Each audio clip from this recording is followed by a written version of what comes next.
Alors, que représente Abraham et surtout l'histoire du sacrifice de son fils Isaac? Alors, ce qu'il faut savoir, c'est que la Bible est truffée des jeux de mots avec des échanges de lettres entre les différents noms. Tout ça, ce sont des choses, bien entendu, qui ont des significations. D'ailleurs, il y a plein de gens qui passent leur vie à décoder tout ça, mais sans pratiquer, sans rentrer vraiment dans le détail, sans se réaliser par les religions. C'est un petit peu comme si quelqu'un voulait faire du ski, il va dans une station de ski, il passe sa vie à regarder, observer la neige, observer les télésièges, regarder un petit peu quels sont les différents mécanismes, à bien comprendre, à bien décoder tout ça sans jamais faire du ski. Donc pour vous donner un exemple de tout ça, c'est qu'il y a un couple qui s'appelle Abraham et Sarai. Donc il ne s'appelle pas encore Abraham, mais Abraham, et Sarah ne s'appelle pas Sarah, il s'appelle Sarai. C'est un couple stérile, c'est-à-dire qu'ils ne peuvent pas engendrer, ils ne peuvent pas produire. Et quand Dieu le décide, Sarai tombe enceinte, donne naissance à Isaac. Donc là, il y a un jeu de mots entre Abraham, Sarah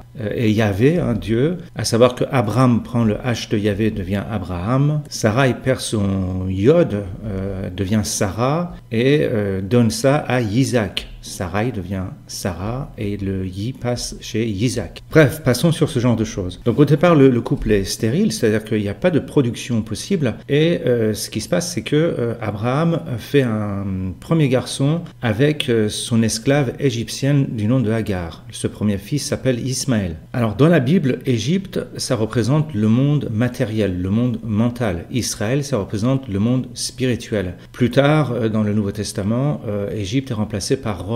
Mais tout ça c'est pareil, c'est d'un côté on a le monde matériel, d'un autre côté le monde spirituel. Donc Abraham fait un premier enfant avec un mental non purifié, parce que ça vient d'Égypte, entre guillemets bien entendu. Alors pour la petite histoire, plus tard par jalousie, Sarah va faire en sorte que Abraham renvoie Hagar avec son fils Ismaël. Alors Hagar et Ismaël partent dans le désert, mais ils sont sauvés par Dieu. Plus tard on dira que Ismaël, ça sera l'ancêtre des Arabes, et que Isaac, le fils avec Sarah, sera l'ancêtre des Hébreux. Là encore un jeu de mots, arabe, hébri. Vous voyez, ce sont deux mots qui sont inversés. Et Hagar veut dire exil, donc c'est peut-être pas un hasard si l'islam démarre avec une histoire d'exil. Bref, revenons à Abraham et à Isaac. Tout se passe bien, Isaac grandit jusqu'au jour où Abraham reçoit un message divin comme quoi il doit sacrifier son fils Isaac. Alors il embarque Isaac sur un âne, il l'emmène au sommet d'une colline et au dernier moment, avant de l'égorger, Dieu change d'avis et à la place lui envoie un bélier. Alors qu'est-ce que ça veut dire tout ça? Donc on a le symbole de fils, le fils de l'homme, donc c'est l'esprit dans l'homme, donc ça c'est la place de Isaac. L'âne c'est quoi? L'âne ça représente le mental. On verra plus tard l'âne d'ailleurs dans le Nouveau Testament avec Jésus. L'âne, c'est le mental, en fait, c'est un animal qui a de grandes oreilles mais qui n'entend rien, qui comprend rien. Par contre, il a pour rôle de véhiculer. L'âne, plus tard, véhiculera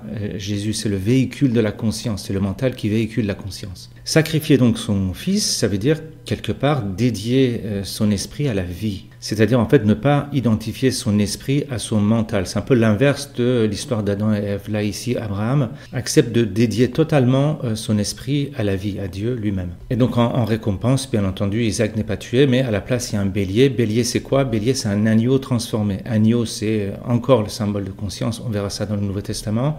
Sauf qu'un agneau, ça peut donner un bélier qui donne des coups de corne, quelque chose qui fait mal, et ça c'est le mental. Donc finalement, Abraham, qu'est-ce qu'il fait? Il va tuer son mental et dédier son esprit à la vie elle-même.